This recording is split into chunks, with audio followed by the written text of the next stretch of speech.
What's up, guys? Holidays are coming, and this is a Christmas story that my teacher told me my last day of school, which was Thursday, and probably yesterday when I uploaded.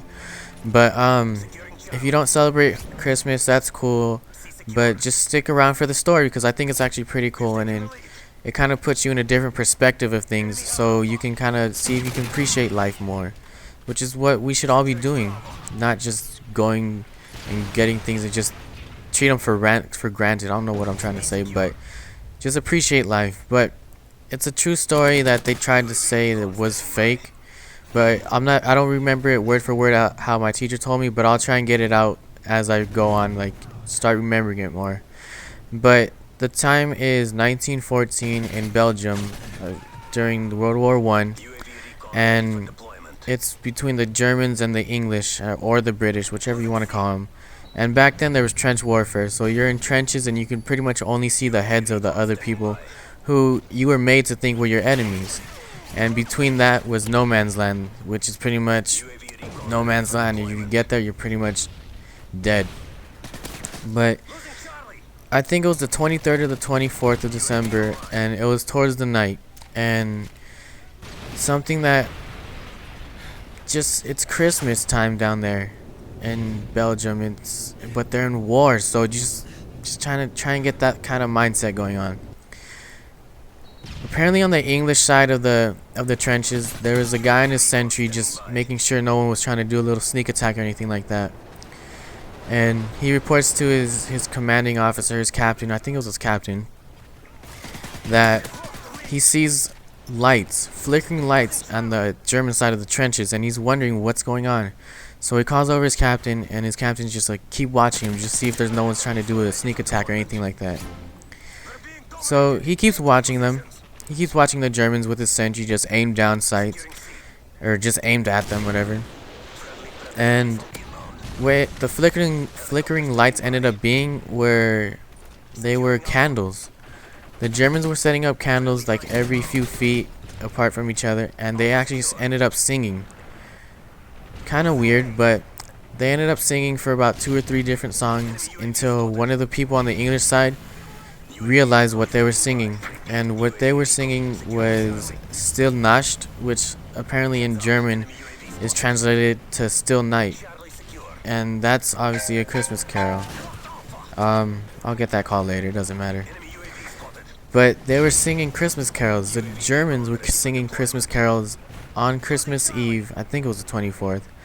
And what ended up happening was some of the people on the English side, because they recognized the song, they started singing along with them.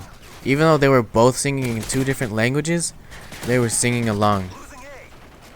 So what ended up happening was that the Germans started singing one song, and they just let it die out, but they didn't finish the song. So what the English did was that they picked up where they left off and finished, even though it was in English.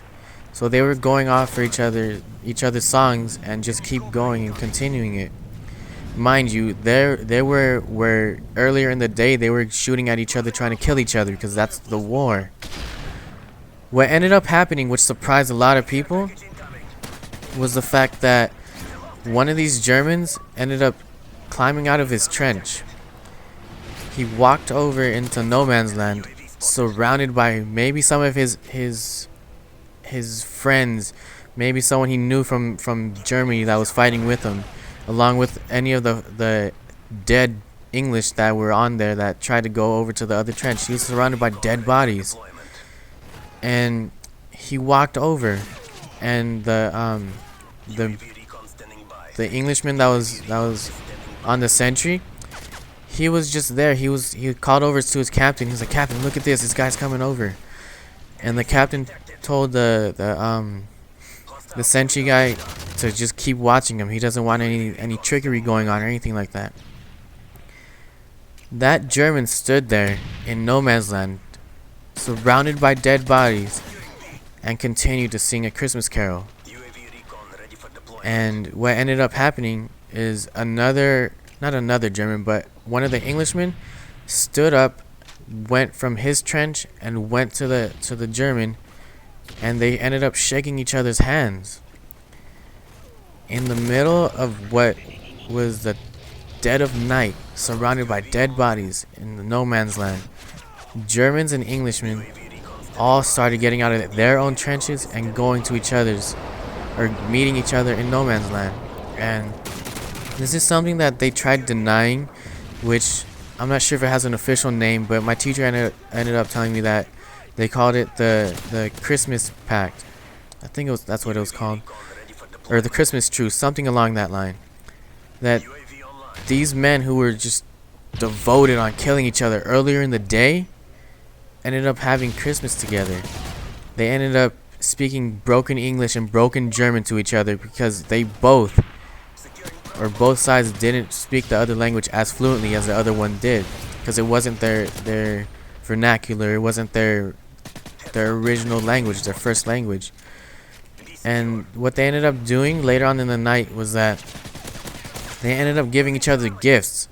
And because they're in the middle of the war, they couldn't give them like nice, like back then they couldn't give them like nice radios or anything like that. They ended up giving them like not giving them, but like sharing photos and like little buttons or anything that was kind of a collectible or something that was like a memento, something valuable to them, to the other side. It's pretty crazy because what most people would think was a German back in those days in World War One, they would think that they were pretty much just a machine, just something that was there just out to kill us. That from our side, from the U.S., even though the U.S. wasn't involved in the war then, we were we had the idea that they were the enemy, that they were just out to kill everything. But over there in Belgium in 1914, they ended up having a Christmas pact. That's what I'm just gonna keep calling it because I'm not sure exactly what it's called. But they ended up just having fun. They made a truce with each other that they weren't gonna kill each other right there because it was Christmas time. And word about this got around, and other trenches around the area ended up doing the same thing. Trenches from like maybe a couple blocks down, maybe a mile or two away, they ended up making more Christmas packs where they and the supposed enemy would just come and become one and just have fun with each other. But something else that happened with the first initial one, I'll just ignore its call, don't worry, was they found a soccer ball and they ended up playing some soccer games with red and green flares to mark as the post. And I'm not sure which side was winning, but some tensions came together when one team was 2 against 1. Not people, but the score. So they were kind of getting competitive and whatnot. But then the ball ended up hitting some barbed wire, and because of that, the team that was actually losing kind of felt like it was kind of weird. Not weird, but like they felt like they deserved to win, but they couldn't because the ball got blown up or exploded, whatever you want to call it. But even through all that tension, they ended up being able to just ignore that and still have fun with each other. They showed each other pictures of their families at home. They just had some genuine time, some good time with each other.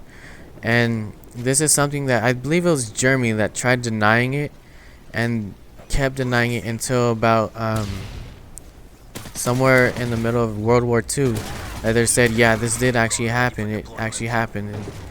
And there's 2 songs. I'm not sure if I'll be able to find them on YouTube or not, but there's 2 songs that are about this, and I'll find them, or I'll try and find them. I'll try and find them my hardest, and I'll see if I can put them in annotations or whatever, or have them in the description. And if I can't find them, I'll just tell you the names of them right now. One of them is Christmas in the Trenches, and that's by John McCutcheon, McCutcheon. And the other one is, I don't know how to pronounce it. It's Belleau Wood by Garth Brooks. But I'll put all that in the description, because if those people in 1914, in the middle of war in Belgium, can find peace and put all the war behind each other and realize that those people on the other side that we're told are enemies are actually other people. They're other humans. They're not just machines. If they can find happiness and just, even though they're in the middle of war where there's pretty much nothing except you, your rifle, your helmet, some ammo, and the person next to you, they can put all that aside and hang out with each other during the night and just celebrate Christmas with each other. That's pretty amazing. That's just, it's spectacular. Like, it's crazy because they're in the middle of war, but they put that all aside just to be able to celebrate Christmas. So I'm gonna try and cut this down because I don't think I got like 11-minute gameplay or not, but appreciate what you have, because there's so many that don't have the luxury of what you do have, and I don't really know how to cut this out, but just appreciate life. If you don't celebrate Christmas, please just listen to this story, even though I'm saying it at the end. I'll see you guys later. This has been Mocx. Happy holidays, happy Christmas, all that. Have a healthy new year, have a happy new year. Have fun with yourself, but don't get in too much trouble, alright guys? Later.